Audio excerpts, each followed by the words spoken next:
नमस्कार विद्यार्थी मित्रांनो, मी रतिकांत मोरे. तुम्हा सर्वांचं माझ्या यूट्यूब चॅनलवर खूप खूप स्वागत. आज आपण इयत्ता 4थी स्कॉलरशिपचा व्हिडिओ क्रमांक 2 पाहतोय, ज्याच्यामध्ये आपल्याला मूळ संख्या, संयुक्त संख्या आणि त्रिकोणी संख्या हा महत्त्वाचा घटक बघायचा आहे, जो गणिताच्याच नव्हे तर बुद्धिमत्तेच्या दृष्टीने सुद्धा खूप महत्त्वाचा आहे. ठीक आहे. आणि याच्यामध्ये पाहायचे हे उपघटक आहेत. ठीक आहे. तत्पूर्वी तुम्हाला एक रिक्वेस्ट आहे की व्हिडिओ क्रमांक 2 आपण घेतोय, तर व्हिडिओ क्रमांक 1 जो आहे तो सम आणि विषम संख्या या घटकावर आहे. जर पाहिला नसेल तर सगळ्यांनी पाहून घ्या, त्याच्यामधल्या कन्सेप्ट समजून घ्या. काही अडचण येत असेल तर नक्की कमेंट करून मला सांगा. चला, वेळ न घालवता आपण सुरू करूया. बघा, आता हा जो घटक आहे तो मूळ, संयुक्त आणि त्रिकोणी संख्या. पण याच्यामध्ये इतर सुद्धा घटक आपल्याला बघायचे, जसे की जोडमूळ संख्या, सहमूळ संख्या, चौरस संख्या आणि घन संख्या. ठीक आहे. हे प्रकार बुद्धिमत्ता चाचणीचा जो पेपर आहे आपला दुसरा, त्या दृष्टीनं खूप महत्वाचे आहे. त्याच्यामुळे याला कमी लेखू नका. हा धडा तुम्हाला खूप मार्क्स देऊन जाणार आहे. चला, पहिला बघूयात. आता ह्याच्यात पहिल्यांदा आपल्याला बघायचं विभाजक आणि विभाज्य म्हणजे नेमकं काय. तर विभाजक कशाला म्हणायचं बघा. मी एक संख्या या ठिकाणी लिहितोय. समजा 8 ही संख्या लिहिली, तर 8ला कोणकोणत्या संख्यांनी भाग जातो हे आपल्याला पाहायचंय. तर 8ला 1 न भाग जातो. प्रत्येक संख्या कुठली 1च्या पाड्यात असतेच ती. ठीक आहे. 2 न सुद्धा भाग जातो, बेचोक 8. 3 न भाग जातो का, तर नक्की जात नाही. नंतर 4 न भाग जातो का, तर हो, 4 दोन्ही 8 आणि 8 एक 8. आता एक गोष्ट कळाली असेल की संख्या कोणतीही असू द्या, तिचा सगळ्यात लहान अवयव मी काय म्हटलं, भाग जाणारी संख्या, तिलाच आपण अवयव म्हणतो. आणि अवयव म्हणजेच काय आहे, विभाजक आहे. म्हणजे हे सगळे जे आहेत ना, ते कोण आहेत, विभाजक आहेत. ज्या संख्या एखाद्या संख्येला भागू शकतात, त्या भागणाऱ्या प्रत्येक संख्येला आपल्याला विभाजक म्हणायचं असतं. आणि ज्या संख्येला त्या भागतात ती संख्या म्हणजे काय असते, विभाज्य असते.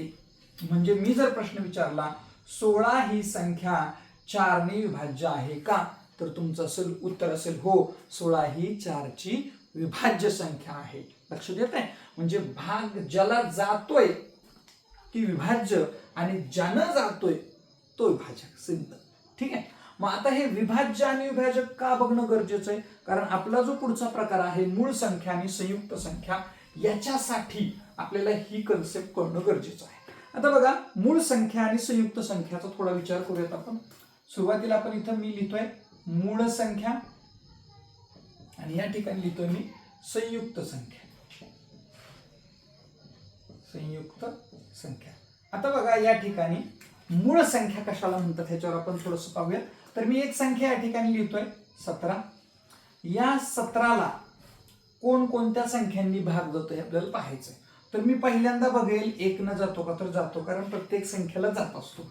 नंतर 17ला भाग जाईल अशी एकही संख्या नाही, डायरेक्ट 17 हीच आहे. म्हणजे याचा अर्थ काय की या 17ला फक्त 2च अवयव आहेत. किती अवयव आहेत बघा, 2च अवयव, किंवा ज्याला आपण विभाजक म्हणतो, 2च विभाजक आहेत. आणि ते कोणते आहेत, तर ते म्हणजे एक म्हणजे 1 आणि दुसरा म्हणजे तो स्वतः, जो प्रत्येकालाच असतो. ठीक आहे. म्हणजे ह्या प्रकारची जी संख्या आहे ना, त्या संख्येला म्हणायचं मूळ संख्या. या संख्येला फक्त 2च अवयव असतात. आता इकडे या थोडंसं. मी आता इथं संख्या लिहितोय 24. ह्या संख्येकडे जर बघितलं तर 1 न तर भाग जातोच, 1 हा त्याचा अवयव आहे. नंतर 2 न पण जातोय, 3 8 24, 3 न पण जातोय. नंतर 4 6 24, 4 न पण जातोय. 5 न काही जात नाही, पण 6 न पण जातोय. 7 न जात नाही, पण 8 न जातोय. 8 त्रिक 24. ठीक आहे. पुन्हा तुम्हाला दिसतंय की याला 12 न पण भाग जातोय. ओके. आणि निम्म्यावर गेले की डायरेक्ट तोच नंबर घ्यायचा असतो. म्हणजे बघा, ह्या 24ला 2 नाही, 2 पेक्षा खूप सारे अवयव आहेत. मग ह्या ज्या संख्या आहेत, हे विभाजक आपण ज्याला म्हणतो, ह्यांची संख्या 2 पेक्षा जास्त आहे. हे किती येतं, तर 2 पेक्षा जास्त आहे. मग अशा वेळी तुम्हाला दिलेल्या या संख्येला तुम्हाला काय म्हणावं लागतं, संयुक्त संख्या. काय म्हणावं लागेल बघा, संयुक्त संख्या. म्हणजे संयुक्त संख्येचे अवयव हे 2 पेक्षा जास्त असतात. सिंपल. ओके. मग आता विचार करूयात आपण 1 ते 100 पर्यंतच्या संख्यांचा. मग 1 ते 100 पर्यंतच्या संख्यांचा जर विचार केला मित्रांनो, तर तुम्हाला एकूण 25 मूळ संख्या सापडतात. किती संख्या सापडतात मूळ संख्या, सगळ्या मिळून 25 मूळ संख्या आहेत. तर त्या 25 मूळ संख्या कोणत्या त्या आपण लिहूयात पटकन. 2 3 5 7 11 13, ठीक आहे.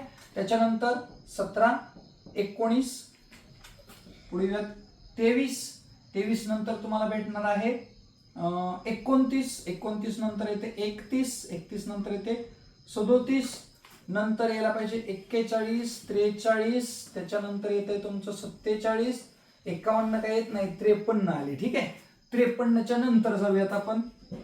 53च्या नंतर येते 59, पुढे येते 61 नंतर तुम्हाला 69 एक येणार आहे, ठीक आहे. त्याच्यानंतर 69 नाही येणार 67 येईल, ठीक आहे. 6 आणि 7 13 म्हणजे ही संख्या येते. त्याच्यानंतर थोडंसं पुढे जाऊयात. पुढे गेल्यानंतर तुम्हाला डायरेक्ट भेटणार आहे 71, त्याची जोडी लगेच 73, ठीक आहे. 71 73 झाल्यानंतर तुम्हाला भेटणार आहे 79 नंतर येतं 83, नंतर येतं 89 आणि सगळ्यात शेवटी एकच राहिली ते म्हणजे 97. आपण चेक करून बघूयात कुठली राहिली आहे का. 1 2 3 4 5 6 7 8 9 10 11 12 13 14 15 16 17 18 19 20 21 22 23 24 25, एकूण 25 संख्या ह्या ज्या आहेत ह्यांना फक्त 2च अवयव. ह्या सगळ्या संख्यांना काय आहेत फक्त 2च अवयव आहेत. 2 अवयव असणाऱ्या ह्या संख्या आहेत, ह्यांना आपल्याला मूळ संख्या म्हणायचे, ठीक आहे. आता ह्या मूळ संख्यांमध्ये अजून एक लपलेली गोष्ट तुम्हाला शिकायची. मूळ संख्यामध्येच कुठली संख्या बघा, जोडमूळ संख्या. आता जोडमूळ संख्या कशाला म्हणायचं बघा, ज्या 2 मूळ संख्यांमध्ये 2चा फरक असतो. 2चा फरक म्हणजे जसं की बघा या ठिकाणी 3 आणि जर 5चा विचार केला, 3 आणि आपण 5चा विचार करूयात, तर 3 आणि 5 मध्ये तुमच्या लक्षात आलं असेल की यांच्यामध्ये कितीचा फरक आहे बघा, 2चा फरक आहे. तसाच तुम्ही 5 आणि 7चा जरी विचार केला तर ह्यांच्यात सुद्धा 2चा फरक आहे बघा. बघा 5 वजा 3 2, 7 वजा 5 2. त्याच्यानंतर 11 आणि 13 यांच्यात सुद्धा तुम्हाला कितीचा फरक दिसतोय बघा, 2चाच दिसतोय. 17 19 मध्ये सुद्धा 2चा फरक आहे. इथं 23 या ठिकाणी बघा पुन्हा 29 आणि 31. पुढे येऊयात आपण 41 आणि 43 2चाच फरक आहे. पुढे या 59 आणि 61 2चाच फरक आहे. तशीच आपल्याला पुढची जोडी सापडते 71 आणि 73. आता किती जोड्या झाल्या मोजा, 1 2 3 4 5 6 7, 5 आणि 7 वाली 1 आणि 3 5 वाली 1 8, म्हणजे एकूण 8 जोडमूळ संख्या आहेत. ह्यांना काय म्हणतात, जोडमूळ संख्या. इंग्रजीमध्ये आपण ट्विन प्राईम नंबर्स म्हणतो, जोडमूळ संख्या म्हणतो, ठीक आहे. तर एकूण जोडमूळ संख्या किती आहेत बघा, तर जोड्या तुमच्या किती आहेत, 8 जोड्या आहेत. एकूण किती जोड्या आहेत, 8 जोड्या त्या ठिकाणी तुम्हाला दिसतात सापडतात. आणि मूळ संख्या एकूण किती आहेत, 25 आहेत. ह्या सगळ्या गोष्टी क्लिअर झाल्या. आता एक लक्षात घ्या की जोडमूळ संख्येच्या जोड्या ज्या आहेत ह्या 8 काय आहेत, 8 संख्या नाहीत तर त्या काय आहेत, 8 जोड्या आहेत, हे लक्षात घ्या, ठीक आहे. आता ह्या झाल्या मूळ संख्या. मग ह्या मूळ व्यतिरिक्त 100 पर्यंत ज्या राहिल्या त्या संख्यांना आपल्याला संयुक्त संख्या म्हणायचं. मग यांची मांडणी कशी आहे तर बघा, यात 25 आपल्याला मूळ संख्या सापडतात आणि 74 ज्या आहेत त्या कसल्या आहेत, संयुक्त संख्या. बघा 25 आणि 74 झाल्या 99, म्हणजे एक राहिली संख्या, ती म्हणजे कोणती, एक ही संख्या मूळ नाही आणि संयुक्त सुद्धा नाही. ती दोन्हीपैकी कुठल्याही प्रकारात येत नाही. तर ह्या आपल्या 2 महत्वाचे प्रकार आहेत बघा, संयुक्त संख्या आणि मूळ संख्या. मूळ संख्येतला आपण एक ट्विन प्राईम नंबर ज्याला आपण जोडमूळ संख्या म्हणतो, तोही घटक आपण याच्यामध्येच काय केलेला आहे, पाहिलेला आहे. आता मूळ संख्या क्लिअर झालं, संयुक्त संख्या क्लिअर झालं. आता एक गोष्ट लक्षात घ्या, मूळ संख्येवर खूप सारे प्रश्न बुद्धिमत्तेत तुम्हाला आहेत. दिलेल्या संख्या वेगळं पद काढा, तर त्यात तुम्हाला मूळ संख्या दिल्या जातात 3, एखादी संख्या संयुक्त दिली जाते. त्याच्यामुळे ह्या मूळ संख्या पाठ करा, 100 पर्यंतच्या मूळ संख्या सगळ्यांनी पाठ करा. जोडमूळ संख्यांच्या जोड्या सुद्धा तुमच्याकडं पाठ असलेल्या असलं पाहिजे. त्याच्यानंतर संयुक्त संख्या किती अवयव आहेत, म्हणजे असे पण प्रश्न आहेत की तुम्हाला दिलेल्या संख्या असतात आणि त्याचे किती अवयव आहेत. सगळ्यांचे 3 संख्यांचे अवयव समान असतात, म्हणजे समान म्हणजे कसे, 4 असतील तर तिघाला 4 असतात आणि एकालाच 5 असतात, म्हणजे असं पण विचार आपल्याला करायला सांगणार आहेत ते. त्याच्यामुळं ह्या घटकांचा चांगल्या पद्धतीने अभ्यास करा. आता आपण पुढचा घटक बघूया, सहमूळ संख्या. आता मूळ संख्येच्या बाबतीत आपण आणखीन एक गोष्ट ऑब्झर्व केली असेल तुम्ही, तर बघा तुम्ही 2 वगळता सगळ्या संख्या बघा, सगळ्या संख्या ह्या विषम संख्या आहेत. म्हणजे याचा अर्थ काय, 2 ही एकमेव सममूळ संख्या आहे. बघा खूप महत्वाचा टॉपिक आहे. 2 ही एकमेव सममूळ संख्या आहे, म्हणजे सम असून मूळ असणारी एकमेव संख्या आहे, हे आपल्याला पाहायचंय. त्याच्यानंतर ह्याच्यात जर महत्वाचा घटक म्हटलं तर 1 ते 100 पर्यंत 25 संख्या, नंतर 2 ही सममूळ संख्या हा एक घटक आहे. आणि आपण ह्याच्यातच बघून घेतला आपला पुढचा घटक तो म्हणजे जोडमूळ संख्या. संयुक्त संख्या सुद्धा समजून घेतल्या. संयुक्त संख्येमध्ये आपण काय बघितलं, याला 2 पेक्षा जास्त अवयव असतात, किमान 3च्या पुढे 2 ला चालत नाही, 2 ला तो मूळ होऊन जातो. आणि 1 ते 100 पर्यंत आपण एकूण 74 संयुक्त संख्या आहेत, हे सुद्धा काय केलं याच्यामध्ये पाहिलंय. आता जो पुढचा टॉपिक आहे, पुढचा घटक आहे तो आहे सहमूळ संख्या. बऱ्याच विद्यार्थ्यांना सहमूळ संख्या म्हणजे काय हे सांगताच येत नाही, किंवा बऱ्याच वेळेला प्रॉब्लेम येतो सहमूळ संख्या म्हणजे काय. तर काही नाही, सहमूळ संख्या खूप सोपा घटक आहे. सहमूळ संख्या जी असते ती एक नसते, जोडी असते. ठीक आहे, म्हणजे समजा तुम्हाला 2 संख्या दिल्या, एक दिली 19 आणि एक दिली समजा 27, आणि म्हटलं चला ह्या समूळ संख्या आहेत का शोधा. काही अवघड नाही, ह्या दोघांचे अवयव काढून घ्यायचे. समजा मी ह्याचे अवयव काढले, आता ही मूळ संख्या म्हणजे 1 आणि 19 हे 2च अवयव येणार आहेत ह्याचे. पण हे 27 आहे, 27चे अवयव बघा कुठले कुठले येतात. 1 तर 100% येणार आहे, 3 पण येणार आहे, 9 येणार आहे आणि नंतर 27 येणार आहे. म्हणजे बघा ही संयुक्त आहे कारण 2 पेक्षा जास्त अवयव, पण ही मूळ आहे कारण 2च अवयव आहेत. आता यांच्यामध्ये काय कॉमन तुम्हाला दिसतंय बघा दोघांकडे. जर दोघांकडे जी कॉमन संख्या आहे ती जर 1 असेल, बघा सामायिक अवयव कोणता असला पाहिजे तुमचा, सामायिक अवयव 1 हाच असला पाहिजे, तेव्हा त्यांना आपल्याला सहमूळ संख्या म्हणायचं. सामायिक अवयव म्हणजे त्याचे अवयव पाडल्याशिवाय आपल्याला सहमूळ संख्या आहे का नाही ते ठरवता येत नाही. मग जेव्हा आपण त्यांचे अवयव काढतो तेव्हा एक गोष्ट लक्षात घ्यायची की त्यांच्यामध्ये कॉमन असलं पाहिजे. काय, 1 असलं पाहिजे. 1 कॉमन असला की ती सहमूळ संख्येची जोडी आहे म्हणायचं. ठीक आहे, आता ह्याच्यात काय होतं बघा, आपल्याला जर समजा तुम्हाला अशा दिल्या, समजा असाच दिला प्रश्न, 501 व 502 या सहमूळ संख्या आहेत का, आपण टेन्शन मध्ये येतो. 501 चे अवयव कधी काढू, 502 चे कधी काढू. काय नाही, लक्षात ठेवायचं, जर संख्या एक लगतच्या असतील, एका पाठोपाठच्या असतील, सलगच्या असतील, तर त्यावेळेस त्यांच्यामध्ये कॉमन अवयव नसतोच, फक्त 1 हाच असतो. म्हणजे याचा अर्थ ह्या सहमूळ संख्या आहेत म्हणजे आहेत. म्हणजे एक गोष्ट लक्षात आली, सलगच्या संख्या सहमूळ संख्या असतात. सलगच्या तुम्ही विषम जरी घेतल्या तरी त्या सुद्धा काय असतात, सहमूळ असतात. त्याच्यानंतर कोणत्याही 2 मूळ संख्या घेतल्या तुम्ही तर त्या सुद्धा कशा असतात, 100% सहमूळ असतात. आता बरेच जण असं म्हणतात की नाही सर, जर समजा एक सहमूळ संख्या एक मूळ संख्या घेतली आणि एक जर या पद्धतीनं एक मूळ घेतली आणि एक संयुक्त घेतली तर त्या सुद्धा सहमूळ असतात. तसं होत नाही. आता समजा 7 मी 1 घेतली आणि 14 1 घेतली, या ठिकाणी 7च्या अवयव 1 आणि 7 आहेत, पण ह्या 14ला बघा की आपल्याला काय काय भेटतं, 1 भेटतंय, 7 भेटतंय, 14 भेटतंय. 1 कॉमन आलं, 7 पण आलं दोघं, म्हणजे याचा अर्थ 2 अवयव कॉमन आले. मग ह्याला आपल्याला सहमूळ म्हणता येईल का, अजिबात ह्याला तुम्ही सहमूळ म्हणू शकत नाहीत, कारण एकच अवयव कॉमन पाहिजे होता, ह्याच्याकडे 2 अवयव कॉमन आले. ठीक आहे, त्यामुळे ह्या कन्सेप्ट थोड्याशा क्लिअर करा. कधी अवयव कॉमन, किती अवयव कॉमन हे तुम्हाला समजून घेणं गरजेचं आहे.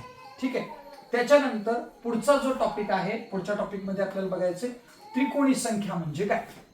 तर त्रिकोणी संख्या काय बघा, ज्या संख्या ठिपक्यांच्या त्रिकोणी मांडणीत दाखवता येतात. आता त्रिकोणी संख्या काय बघा, जेव्हा तुम्हाला दिलेली संख्या ही ठिपक्यांच्या त्रिकोणी मांडणीत मांडता येते. समजा मी एक संख्या घेतली 4, ह्याचं त्रिकोणी स्वरूपात ह्याला मांडता येईल का बघा बरं, नक्कीच नाही. 1 2 3 4 घेतल्यावर काय चौकोनच होईल तो, म्हणजे याचा अर्थ ह्याला त्रिकोणी स्वरूपात मांडता येत नाही.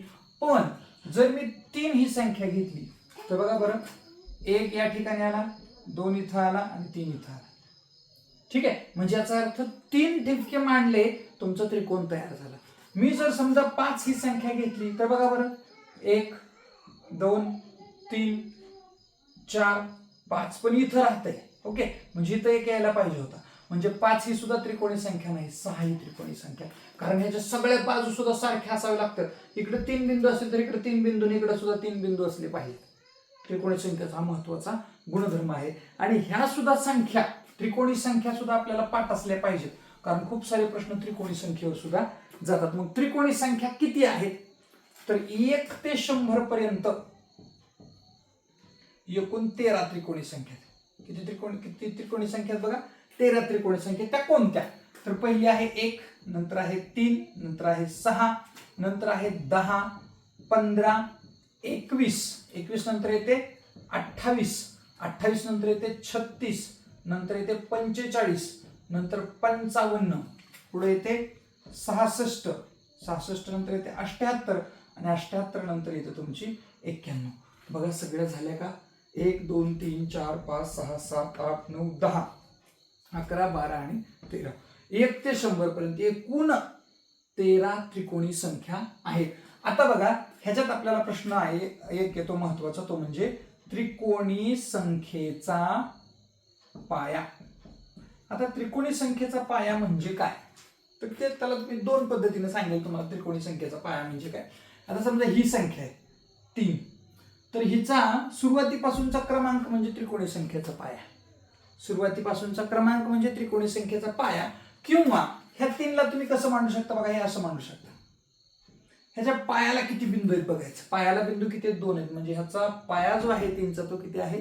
2 आहे. आता ही संख्या समजा 28 आपण घेतली, आपण काय करणार? 1 2 3 4 5 6 7, म्हणजे ह्या संख्येचा पाया 7 आहे. या संख्येचा पाया किती आहे? 7 आहे. हे आपल्याला त्याच्या क्रमांकावरून कळतं. पण कधी कधी तुम्हाला काय करतात, समजा त्यांना सांगितलं डायरेक्ट तुम्हाला असं दिलं की 66 या त्रिकोणी संख्येचा पाया किती, मग आपण मोजतच बसायचं का? आता आपले एवढेच आहेत म्हणल्यावर पाठ होतील. पण त्यातही एक सोपी ट्रिक आहे तुम्हाला. कुठली ट्रिक आहे बघा कसं सोडवायचं. तर पहिल्यांदा ह्या 66 ची दुप्पट करायची. 66 ची दुप्पट किती होते बघा? 66 ची दुप्पट होते 132. 132 मधून कमी होईल अशी वर्गसंख्या कोणती? 132 पेक्षा लहानी वर्गसंख्या चिटकून असणारी पहिली लहानी वर्गसंख्या आहे 121. 121 चं वर्गमूळ किती आहे? 11. म्हणजे याचा अर्थ 66 या त्रिकोणी संख्येचा पाया 11 आहे. म्हणजेच 66 ही 11व्या नंबरची संख्या आहे. बघू आपण 1 2 3 4 5 6 7 8 9 10 आणि 11. ठीक आहे. अशा पद्धतीने आपण काय करू शकतो? त्रिकोणी संख्येचा पाया काढू शकतो. कधी कधी तुम्हाला संख्येचा क्रमांक दिला जातो. संख्येचा क्रमांक बघा काय घटक आहे? संख्येचा क्रमांक दिल्यास संख्या काढणे, बरोबर आहे. म्हणजे तुम्हाला संख्येचा क्रमांक दिलेला असतो आणि तुम्हाला विचारलेलं असतं की संख्या किती. समजा जसं की 8वी त्रिकोणी संख्या कोणती? काय प्रश्न आहे? 8वी त्रिकोणी संख्या कोणती? 8वी त्रिकोणी संख्या कोणती? खूप सोपा प्रश्न आहे. काय करायचं अशा वेळेला? तुम्हाला जे 8 दिले की नाही, 8 आणि 8च्या लगतची पुढची संख्या घ्यायची. 8च्या लगतची पुढची आहे 9, यांचा गुणाकार करायचा दोघांचा. उत्तर आलं 8 9 72. डन. आणि ह्या 72चं निम्म करायचं म्हणजे 2 न भागायचं. त्याला 2 न भागलं की उत्तर येतं 36. म्हणजे याचा अर्थ 8वी त्रिकोणी संख्या 36 आहे. 8वी त्रिकोणी संख्या 36 आहे. म्हणजे कसं काढायचं कळलं का? तुम्हाला जर विचारलं त्यांना की या क्रमांकाची त्रिकोणी संख्या कोणती, तर तो क्रमांक घ्यायचा, त्याच्या पुढची संख्या घ्यायची, दोघांचा गुणाकार करायचा आणि त्या गुणाकाराला निम्म करायचं. गुणाकाराची निमपट करायची.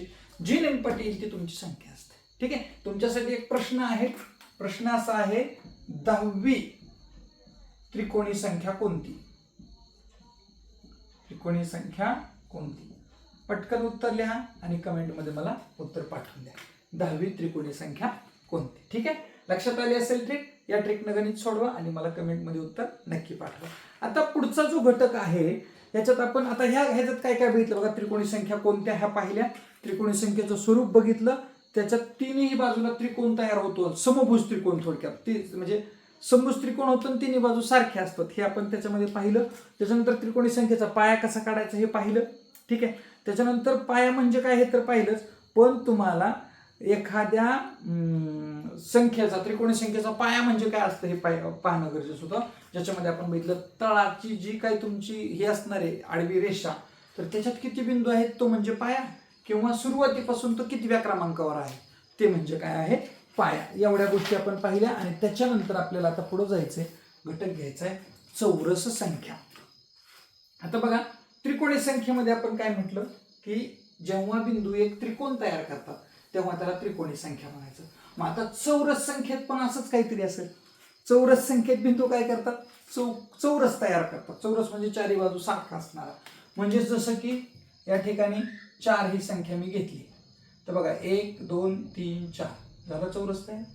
अशा संख्यांना पण चौरस संख्या म्हणतो. आता चौरस संख्येवर जास्त विचार करणं, जास्त डोकं लावणं काही गरजेचं नाही, कारण आपण वर्ग पाठ करत आलोय आतापर्यंत.